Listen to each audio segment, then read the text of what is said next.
Remember the Alamo. The first Europeans in the American Southwest were Spanish explorers and conquerors. They were followed by religious orders that set up missions to Christianize the Indians. One of these missions was San Antonio de Valero. It was founded in 1718 in what is now San Antonio, Texas. Later, the mission structure became known as the Alamo. In 1821, Moses Austin had persuaded the Spanish authorities to give him a charter to settle 200,000 acres in Texas. The elder Austin died shortly after this. 5 weeks later, his son Stephen Austin traveled to San Antonio to have this charter confirmed by the Spanish governor. In 1822, Austin led 150 settlers into Texas. When Austin learned afterwards that Mexico was now independent of Spain, he journeyed to Mexico City to have his charter reconfirmed. The Mexicans appointed Austin regional administrator for his colony. Texas grew rapidly. Cotton farming and cattle ranching were profitable and attracted American settlers. By 1830, there were 16,000 Americans in Texas, 4 times the Spanish-Mexican population. Sam Houston had been a successful soldier and politician. He was a friend and supporter of President Andrew Jackson. However, personal problems and political difficulties led him to leave the USA for Texas. Meanwhile, the struggle for control of Mexico had been won in 1833 by Santa Anna. However, the independent thinking of the Texans infuriated Santa Anna. He had Stephen Austin thrown in jail and sent an army into Texas. Austin was released from jail in time to organize the defense of Texas. The Mexican army was besieged inside the Alamo, and after fierce fighting, surrendered. The Mexicans were allowed to go home. Sam Houston was now elected the state's supreme commander. Not long after this, Santa Anna approached Texas with an army of 6,000 men. Houston decided not to meet Santa Anna in open battle, but to wait for an advantage. He sent frontiersman Jim Bowie to the Alamo. Bowie's orders were to leave San Antonio and destroy the Alamo. When Bowie arrived, however, Texas volunteers were preparing the Alamo for a siege. Bowie and his men pitched in to help. Other volunteers came. The fiery William Travis arrived with 25 men. Then the famous frontiersman, Davy Crockett, came with a dozen Tennessee sharpshooters. When Santa Anna attacked, there were 183 Americans inside the fort. Santa Anna brought up cannon to bombard the Alamo. As the walls began to crumble, 4,000 Mexicans attacked from all 4 sides. The Mexicans overcame all resistance because of their large numbers, but they suffered very heavy losses. All the American defenders were killed. While the battle was raging, the Texans back at the colony declared their independence from Mexico. Sam Houston now gathered men to fight the Mexican army. At first, he retreated while waiting for a suitable opportunity. When Santa Anna's rapid advance left the bulk of the Mexican army behind, Houston prepared to fight. Santa Anna's advance troops moved into swampy land by the San Jacinto River. Houston's men attacked while the Mexicans were having their midday siesta. Their battle cry was, "Remember the Alamo!" The battle was soon over. Many Mexicans were killed, but only a couple of Texans were killed. Santa Anna was a prisoner. Santa Anna readily agreed now to recognize Texas as an independent republic. 90 years later, in 1845, Texas became the 28th state of the USA. Gribio. Saint Francis of Assisi, who lived in Italy in the early 13th century, was known for his love of animals. He was the first person who celebrated the birth of Jesus by gathering live animals around a manger. He often talked to the birds as he traveled along. Sometimes the birds would fly down and sit on his head, shoulders, knees, and arms. But the best-known animal story concerns Saint Francis and the wolf of Gribio. Saint Francis was known for his humility and his unwillingness to hurt anyone. Once, when one of his followers spoke harshly to some bandits, Saint Francis told the man to run after the bandits and apologize. In the same way, Saint Francis thought of animals as his brothers and sisters. Once when he was warned about some dangerous wolves, he replied that he had never harmed Brother Wolf and didn't expect the wolf to harm him. While Saint Francis was staying in the hill town of Gribio, he heard about a large, fierce wolf. The townspeople were terrified of this wolf and had eaten both domestic animals and humans. St. Francis decided to help the people and went out to talk to the wolf. The people watched in horror as the wolf came running to attack St. Francis. But the saint made the sign of the cross. Then he said to the wolf that, in the name of Jesus, it should stop hurting people. The wolf then lay down at St. Francis's feet. St. Francis addressed a little sermon to the wolf. He recounted all the terrible things that the wolf had done, but he added that he wanted to make peace between the wolf and the townspeople. The wolf nodded its head in approval. In return for the wolf's agreement to keep the peace, St. Francis promised him that he would arrange for the townspeople to feed him. When he asked the wolf never again to harm any person or animal, the wolf nodded again. Then the wolf put out its paw as a sign that it would keep its promise. The wolf walked beside St. Francis back into Gribio. When a crowd assembled, the saint preached to them about how God had allowed the wolf to terrify them because of their sins. He told them to repent, and God would forgive them. Then he spoke of the promise that the wolf had made, and what he had promised the wolf in return. The people agreed to feed the wolf regularly, and the wolf again indicated that it would not hurt anyone. Again, it put its paw in St. Francis's hand. The wolf and the people kept the agreement. 2 years later, the wolf died. The people remembered how it no longer hurt anyone, and that not a single dog ever barked at it. The townspeople of Gribio lamented its death. Whenever it went through town, it had reminded them of the virtues and holiness of St. Francis. Summertime. In North America, July and August are holiday months. Most schools and colleges are not in session then. Families look for activities to keep the children amused. Although not all workers get a full 2 months of holidays, most people take a holiday in the summer. The summer begins with a national holiday. In Canada, July 1st is Canada Day. In the USA, July 4th is Independence Day. A lot of families are soon on the road. Some travel to cottages by the lake. Some go sightseeing or camping. In Canada especially, the summers are short, so people try to make the most of them. In much of Canada and parts of the northern USA are woodlands dotted with lakes. These regions of rocks, rivers, pine trees, and wild animals are not usually suitable for farming. However, they are ideal places to spend a summer holiday. They are far from the cities. The woods are quiet and peaceful. People fish, go boating or swimming, have barbecues outside, or play outdoor sports. Some people spend their whole summer at the cottage. Others go for a week or two. City people who don't have a cottage like to go to parks and swimming pools in the city. If they are near a lake or ocean, they may go there for the day. Many museums, libraries, and art galleries have programs for children in the summer. Swimming is probably the favorite summer sport. It feels wonderful on a very hot day to jump into the cool water. Swimming is also excellent exercise. Besides swimming, baseball and football are also popular in the summer. Spending an afternoon or evening at a baseball game is a favorite summer pastime. Summer is also a favorite time to catch up on reading. Stories of adventures and love novels are favorite light reading. But summer is especially a time for traveling across the country. Some people have a camper or trailer that they can live in. Some stay in campgrounds and sleep in tents. Others stay at hotels or motels, while others rent cottages or cabins for a week or two. Most trips are by car. Many people visit national parks and other wildlife areas. Of course, trips along the ocean and the lakes are favorites. Along the Atlantic Ocean, the coasts of New England and Canada's maritime provinces are especially popular. On the Pacific coast, tourists travel from California all the way up to Alaska. Boat cruises along the shores of British Columbia and Alaska are especially popular. Of course, some people find it most relaxing just to stay at home. Others cannot afford to travel.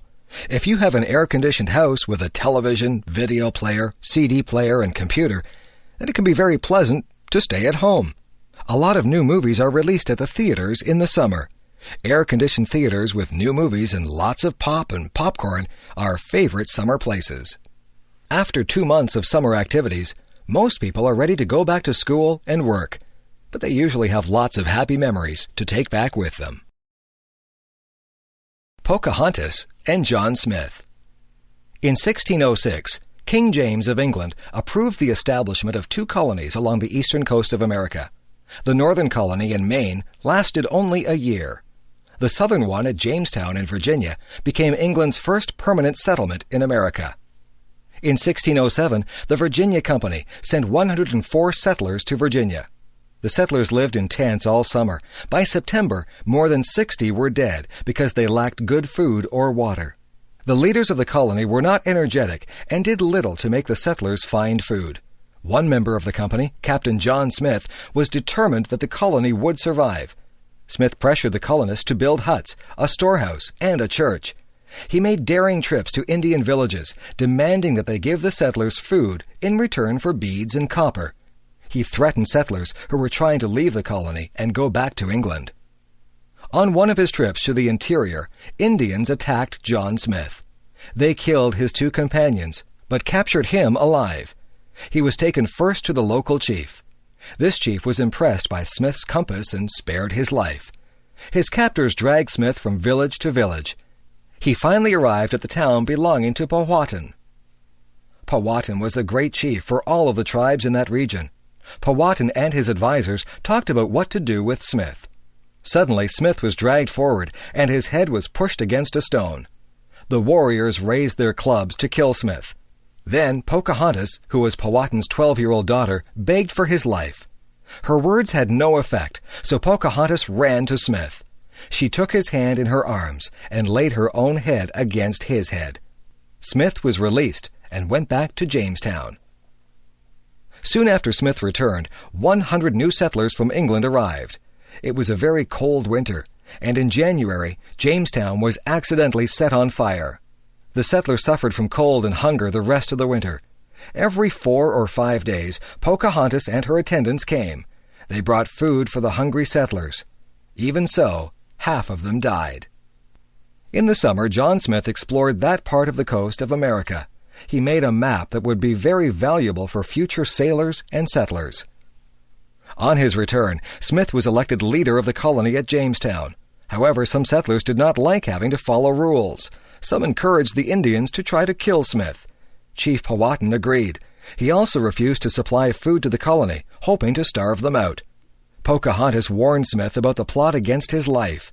Smith had to fight off several attempts to kill him. Finally, the colony seemed to be growing, and the Indians became peaceful. But in late 1609, Smith was injured in an explosion and returned to England. Pocahontas remained a friend to the colony. She married John Rolfe, one of the settlers. In 1616, she traveled to England with her husband and son. There she saw John Smith once again. She was so surprised to see him that she was unable to speak for several days. Pocahontas had believed that Smith was dead. The following year, she died and was buried in England. Pocahontas's love for Smith and Smith's determination to fight for the colony had saved Jamestown and given the English their first colony in America. Telephone systems.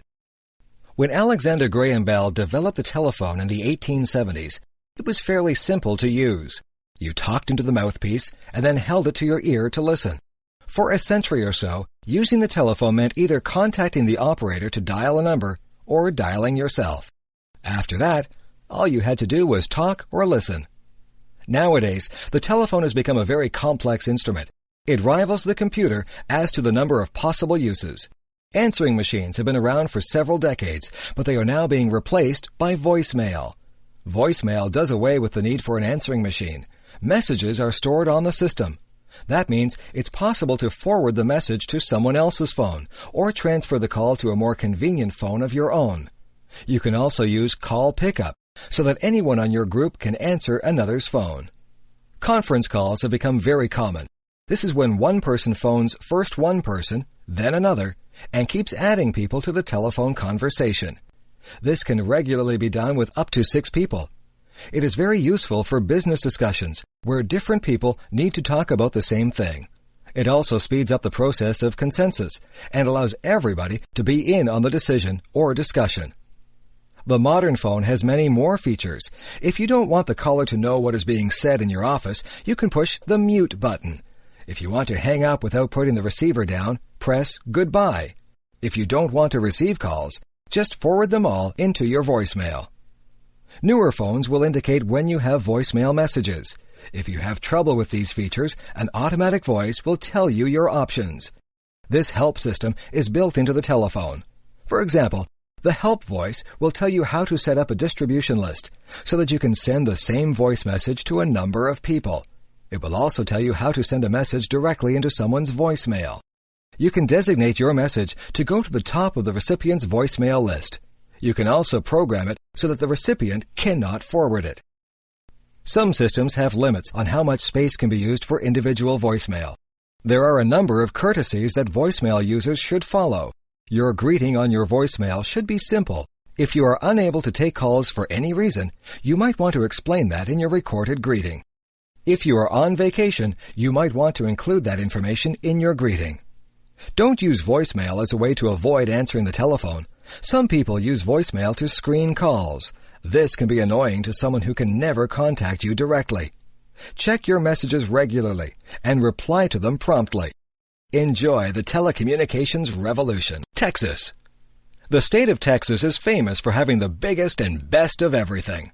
Before Alaska became a state, Texas was the largest American state. It was also famous for its huge cattle ranches. Cotton is a major crop, but much of the wealth comes from oil and gas. People think of Texans as being wealthy because there have been lots of cattle and oil millionaires. In the late 19th century, Texas cattlemen used to drive their herds north to Kansas. There, a train to the east shipped the cows. Eventually, the railroad came to Texas, and the great cattle drive stopped. By then, many Texans owned large ranches and were quite wealthy. In the 20th century, oil has made many Texans wealthy. Oil refining has led to chemical industries and synthetic products. Most Texans now live in cities. Many oil companies have their headquarters in Dallas. Other large manufacturing cities are Houston, Corpus Christi, Fort Worth, and Austin, which is the Grand Canyon. The Grand Canyon is one of the most spectacular sights in nature. It is found in one section of the valley of the Colorado River. The river begins its course high in the Rocky Mountains of the state of Colorado. The river travels a total of 1,400 miles through Colorado, Utah, and Arizona, and into the Gulf of California. It forms part of Arizona's border with Nevada and California. The Colorado River is a very swift and muddy river. It carries dirt and rocks down from the mountains. The story is told of an old fur trader who was attacked by Indians high up the river. His only escape was down the Colorado River in a small boat. It was a terrifying trip through rapids and around rocks at top speed. The fur trader was found some days later in very rough shape hundreds of miles down the river. No one would believe that he had come so far so fast. The Grand Canyon stretches for about 250 miles in the state of Arizona. The canyon was carved out by the flow of the river itself. In places, the canyon is more than a mile deep.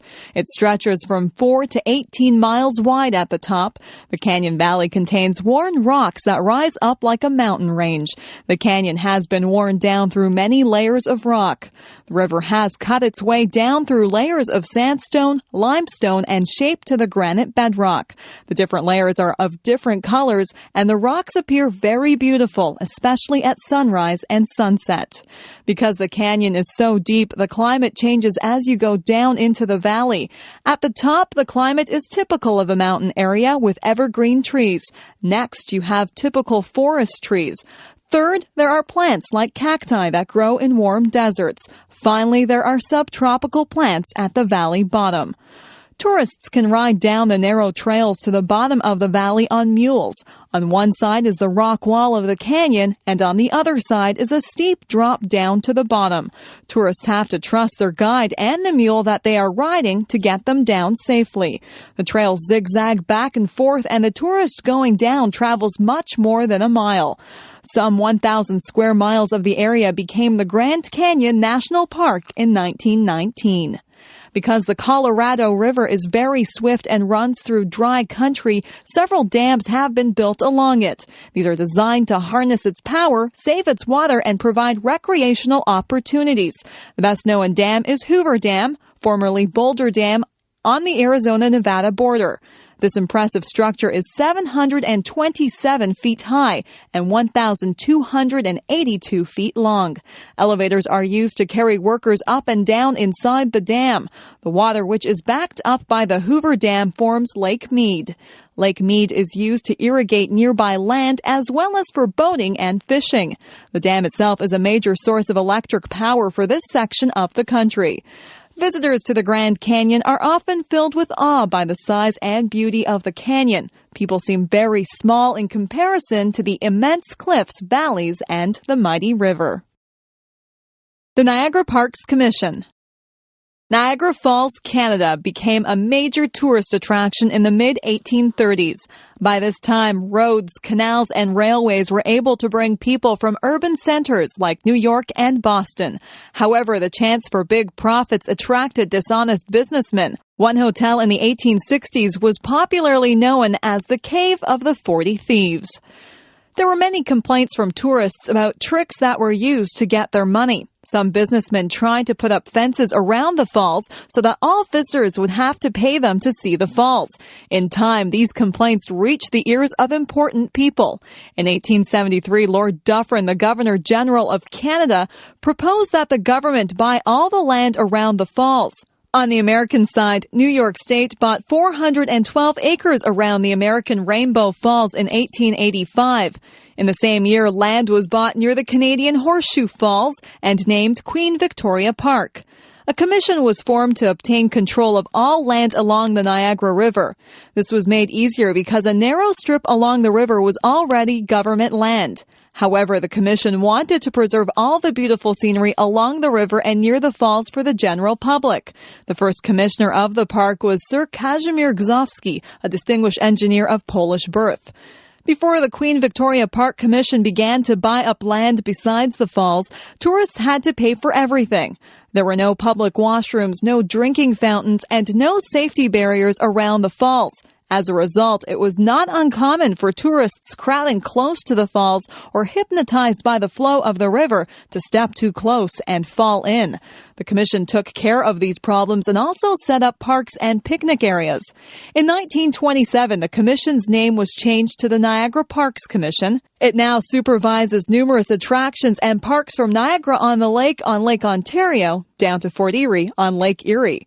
Each section of the 56-kilometer stretch of Niagara Parks has its own places of interest. These are joined by the Niagara Parkway, a road that runs the whole length of the river. Sir Winston Churchill called the Parkway the prettiest Sunday afternoon drive in the world. The Niagara Parks Commission operates restaurants, parks and gardens, rides, museums and historic houses, golf courses, native sites and gift shops. Near the falls are restaurants, parks, greenhouses, the journey behind the falls, and the Maid of the Mist boat ride. North of the falls at Niagara Gorge are the Spanish Arrow car ride and the Great Gorge Adventure. The Commission also operates a school of horticulture with large gardens. Queenston Heights is a park commemorating one of Canada's heroes, General Isaac Brock. In nearby Queenston are historic houses connected with two other important Canadians, Laura Secord and William Lyon Mackenzie. The Commission also operates two historic forts dating from the War of 1812, Fort George and Old Fort Erie. The Niagara Parks Commission has played a major role in making Niagara Falls and the Niagara River one of the leading tourist areas in the world. The Commission shows how governments can work to make visits to natural wonders like Niagara Falls a good experience for the general public. The Welland Canal. Before railways and automobiles became common, transporting goods over long distances was a difficult chore. In early North America, roads were often bad or non-existent. In the winter, snow and cold weather made travel difficult. Frontier farmers had trouble selling their crops because it was hard to get them to the cities. Often rivers and lakes were the best ways to travel. Fur traders carried their furs and other supplies in canoes, but even large canoes were not big enough to hold a shipment of wheat. Rapids and waterfalls meant that goods had to be taken out of the canoe and carried to the next body of calm water. One way to improve water transportation was to build a canal. In New York State, Governor DeWitt Clinton had constructed the Erie Canal from the Niagara River to the Hudson River soon after the War of 1812. Because relations between the United States and Canada were still not very friendly, this was another reason to build a canal on the Canadian side. Canals could be used to move supplies and troops during wartime. Sometimes the British government would forbid Canadian farmers to sell food to the USA. Without a canal to move their farm produce, crops were sometimes left to rot. A St. Catharines, Ontario merchant named William Hamilton Merritt thought about all these things in the 1820s. He also thought that flour mills needed a more reliable source of water to operate. St. Catharines is on 12 Mile Creek below the Niagara Escarpment. This creek runs towards Lake Ontario. It rises above the escarpment, which stands from 150 to 300 feet high, then runs towards Lake Ontario.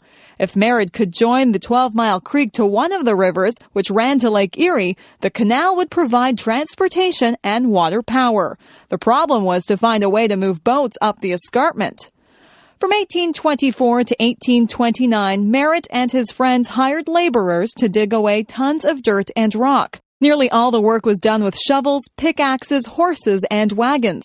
In places, the ground was soft and landslides occurred. In other places, the men had to dig through solid granite rock. Merritt's main problem, however, was raising the money to pay for the construction. After sinking all the money that he, his family, and friends had into the canal, more was needed. Merritt went to Toronto, New York, and finally London, England, to get the financial support he needed. The problem of getting the boats to climb the escarpment was solved by a series of 35 wooden locks. These carried a ship 327 feet upwards. The ship would enter a lock with a small amount of water. More water would come into the lock, lifting the boat another 10 or 15 feet. Then the ship would move into the next lock and be lifted up again. Boats going in the opposite direction were lowered instead of lifted. The Welland Canal has been rebuilt 3 times since the first canal opened in 1829. Now large seagoing and lake vessels cross the Niagara Peninsula from Lake Ontario to Lake Erie. They carry grain, coal, iron ore, oil, and many other bulk products. The Welland Canal remains one of the most important commercial waterways in the world. Walmart stores. Walmart is now the world's largest retail organization. Walmart employs around 1.2 million people worldwide. In 2000, Walmart had sales of more than $191 billion with profits of $6.3 billion. Profits increased 16% from the previous year. People have come to expect that Walmart's profits will increase substantially every year. Each year, more stores are opened, and Walmart expands into new countries. Walmart also enters new areas of business nearly every year. Few people know that Walmart is also a major real estate company. Sam Walton opened his Walton's Five and Dime in Bentonville, Arkansas in 1950. 12 years later, he opened the first Walmart in Bentonville. His business philosophy was simple: good prices, great selection, and a friendly greeting. Walton was known for the 10-foot attitude. This means that any employee should greet any customer who is within 10 feet of them. He emphasized that it is important to speak to people before they speak to you. Walton also believed that good deals from suppliers should be passed along to customers. The combination of low prices and friendly service is basic to Walmart's success. That one store in Bentonville has become 4,203 stores in the USA, plus another 1,000 outside the United States. Walton died in 1992, but his business philosophy continues to be preached at Walmart's. Each store has greeters who meet the customers at the door and deal with any special needs they have. Having greeters gives the effect of having more service clerks than Walmart really has. Compared to some other department stores, Walmart has relatively fewer employees. Walmart also has the Walmart Foundation, which sponsors numerous good causes. Among their programs are high school scholarships, fundraising for local hospitals and sick children, environmental concerns, and community matching grant outreach. So, what's not to like about Walmart? The main complaint is that their business style is extremely aggressive. Walmart's attitudes towards manufacturers and suppliers are, you do it our way, or we won't do business with you. This puts Walmart at an advantage over smaller retailers who don't have the same retailing power. Walmart has been known to demand that its suppliers provide products at discount for Walmart store openings, levy fines for shipment errors, tell manufacturers what products, styles, and colors to make, etc. Walmart expects product delivery in 2 days and expects manufacturers to cooperate with its promotional and retailing strategies. In effect, any company that works with Walmart becomes one of their employees. Any company which so dominates one area of the market will have a lot of power. So far, Walmart has been successful in getting what it wants and providing customers with what they want.